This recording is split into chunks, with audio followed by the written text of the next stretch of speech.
So hello everyone, now we will do about the reactions of the haloalkane part. Now in general, haloalkane gives three types of reaction. The first under that category is your substitution reaction.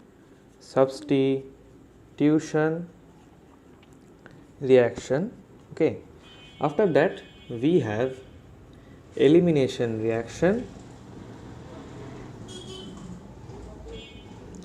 and at last we have reactions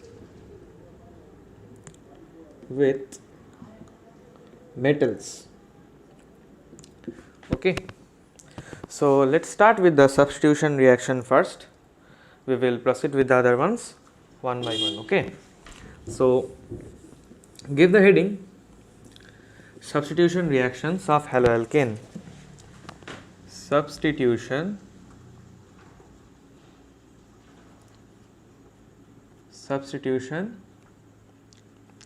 reactions of haloalkane. Okay. Now under this category we have substitution by OH group.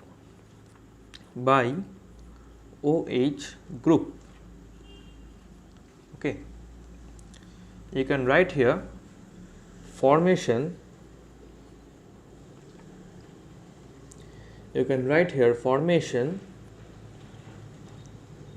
Of alcohol.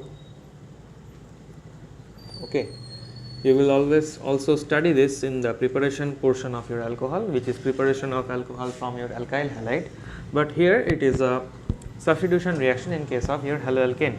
So what happens here is we take any haloalkane, let us consider C2H5CHCl ethyl chloride. If we treat it with a strong nucleophile in the sense we can take aqueous NaOH, you can also consider aqueous KOH.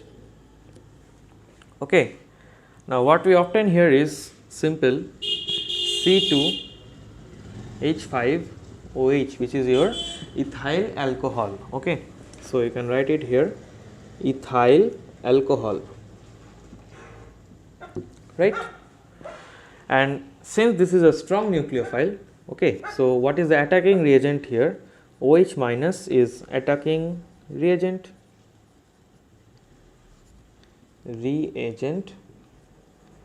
and since this is a strong nucleophile, or aqueous KOH and aqueous NaOH is a strong nucleophile, so the reaction here is your SN2 reaction.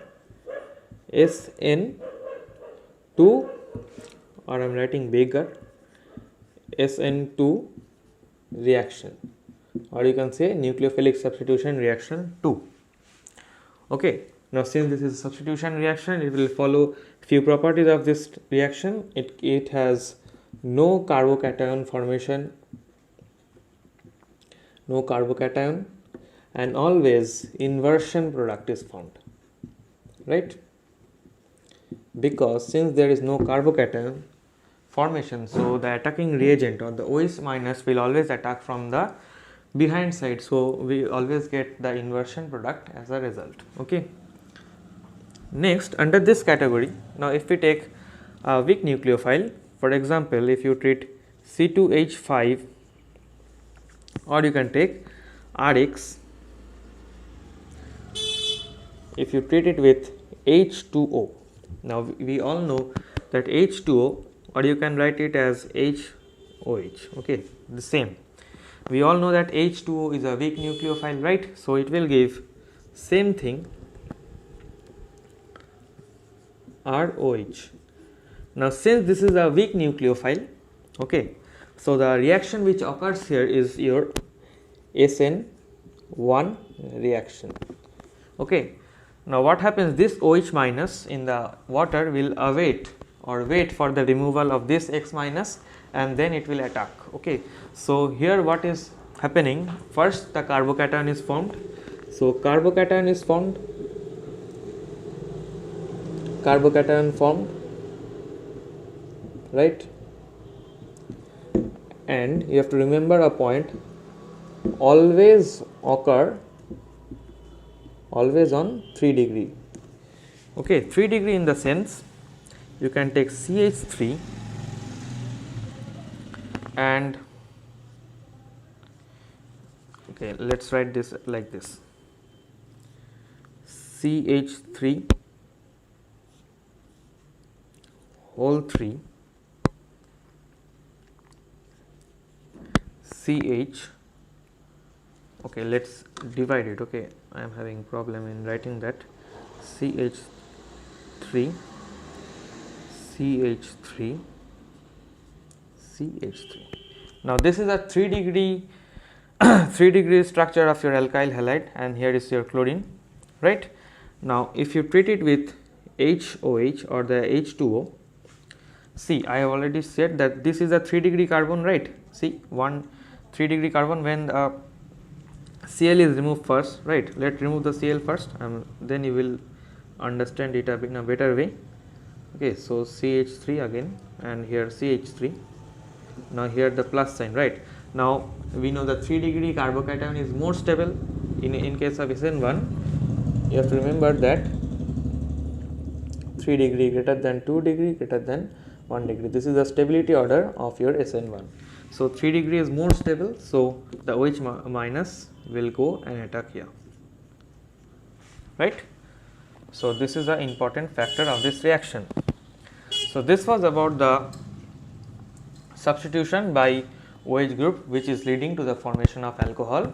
The first we learned about the SN2 reaction, where we take a strong nucleophile, which is your aqueous NaOH or your aqueous potassium hydroxide. Here OH minus is the attacking reagent, we get ethyl alcohol in the first case. This is SN2 reaction, no carbocation is formed, so the nucleophile or OH minus is not awaiting for the removal of the Cl minus, it is attacking from the behind, and once the bond is formed, the Cl minus is escaping. Okay, so no carbocation, and since from the back side is attack is occurring, so inversion product is obtained.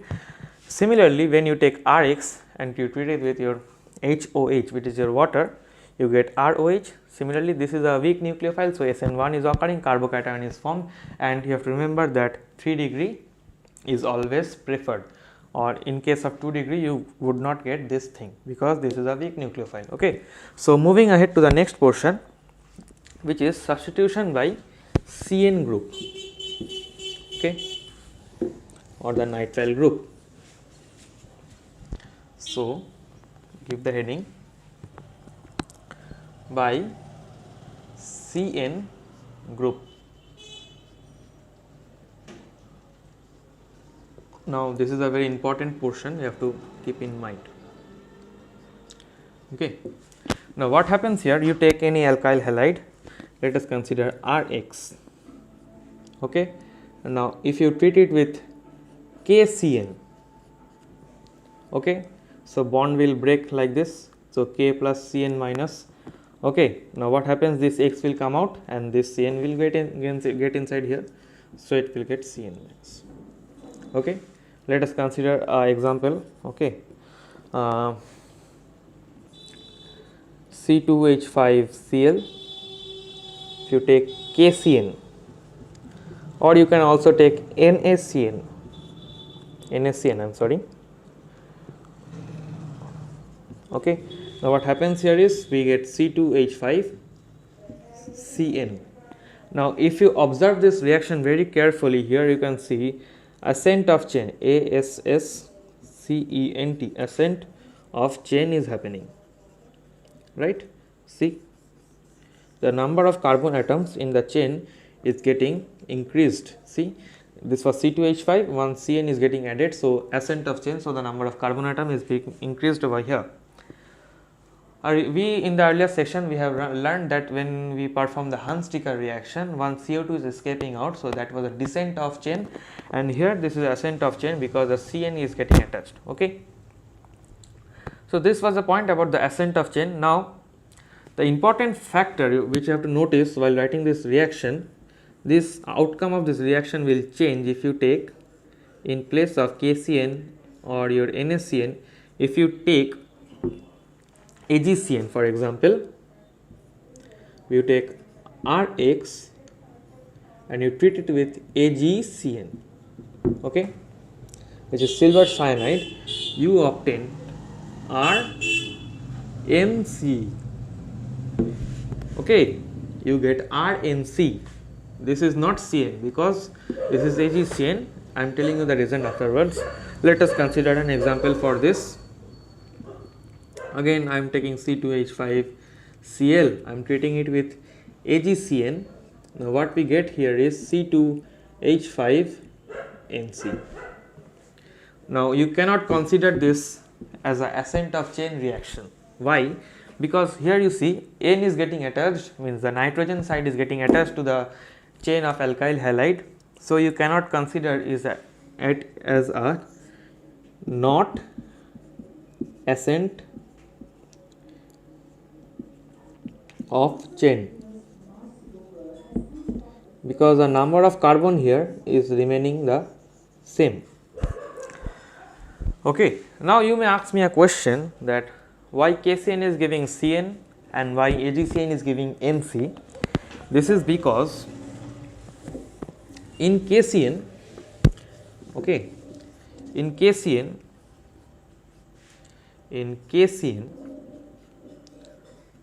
bond is predominantly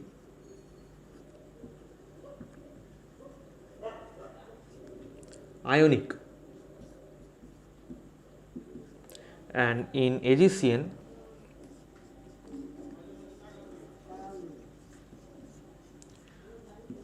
bond is predominantly